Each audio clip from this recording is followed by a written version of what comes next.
मित्रहो, विचार करा, जर भारताने आपले स्वातंत्र्य पुन्हा गमावले तर तुम्ही म्हणाल आजच्या काळात हे कसं शक्य आहे. पण 25 नोव्हेंबर 1949 रोजी जेव्हा भारत आपले संविधान स्वीकारण्याच्या अंतिम टप्प्यावर होता, तेव्हा जगातील एका महान विचारवंतांनी म्हणजेच डॉक्टर बाबासाहेब आंबेडकरांनी याच प्रश्नाने देशाला अस्वस्थ केले होते.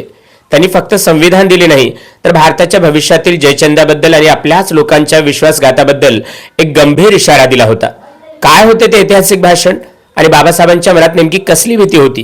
प्रज्ञाप्रवाहाच्या या आजच्या विशेष भागात आपण विश्वरत्न डॉक्टर बाबासाहेब आंबेडकरांच्या त्या शब्दांचा अनुभव घेणार आहोत, जे आजही प्रत्येक भारतीयाच्या काळजात धडकी भरवणारे आहे. चला तर सुरू करूया आजच्या या भागाला.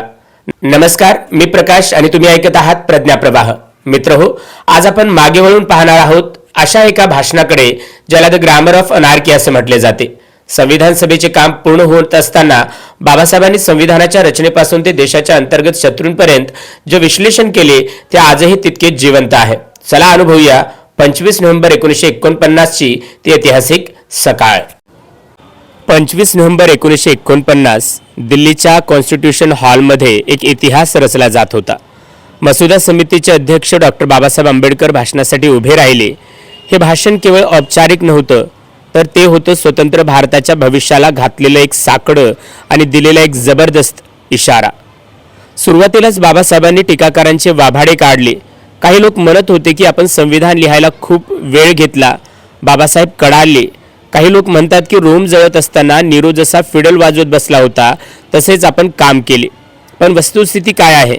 अमेरिकेचे संविधान फक्त 4 महिन्यात झाले, कारण त्यात केवळ 7 कलमे होती. आपल्या संविधानात 395 कलमे आहेत. कॅनडाला 2.5 वर्ष लागली, तर ऑस्ट्रेलियाला 9 वर्ष. आपण या अवाढव्य देशासाठी जगातील सर्वात मोठे संविधान 2473 दुरुस्त्यांवर चर्चा करून तयार केले आहे. त्यामुळे विलंबाचा आरोप पूर्णपणे निराधार आहे. यानंतर बाबासाहेबांनी जगाला लोकशाहीचा सर्वात मोठा मंत्र दिला.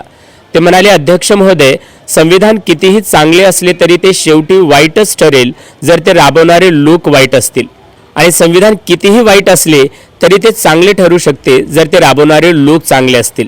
म्हणजेच संविधानाचं यश हे कागदावर नाही, तर ते चालवणाऱ्या माणसाच्या नीतिमत्तेवर अवलंबून आहे. पण या आनंदाच्या वातावरणातही बाबासाहेबांच्या मनात एक शल्य होतं. ते म्हणाले, माझ्या मनात आज एक चिंता आहे. भारताच्या स्वातंत्र्याचे काय होईल?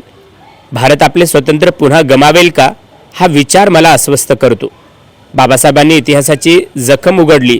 ते भारताने आपले स्वातंत्र्य बाहेरच्या शत्रूंमुळे नाही, तर स्वतःच्याच लोकांच्या विश्वासघातामुळे गमावले आहे. मग तो राजा दाहारचा पराभव असो, पृथ्वीराज चव्हाणांविरुद्ध जयचंदाची भूमिका असो, किंवा 1857च्या स्वातंत्र्य सम्राटे अंतर्गत फूट असो.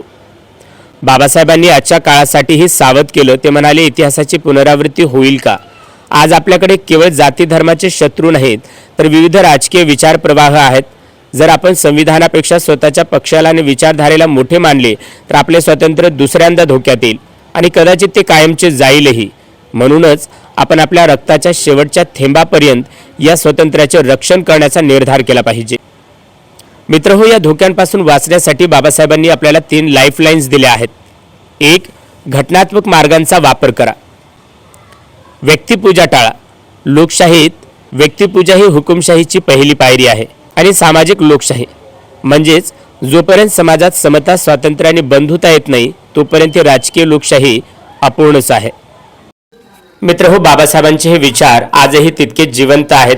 प्रज्ञाप्रवाहाच्या माध्यमातून हेच विचार तुमच्यापर्यंत पोहोचवण्याचा आमचा हा एक प्रामाणिक प्रयत्न आहे.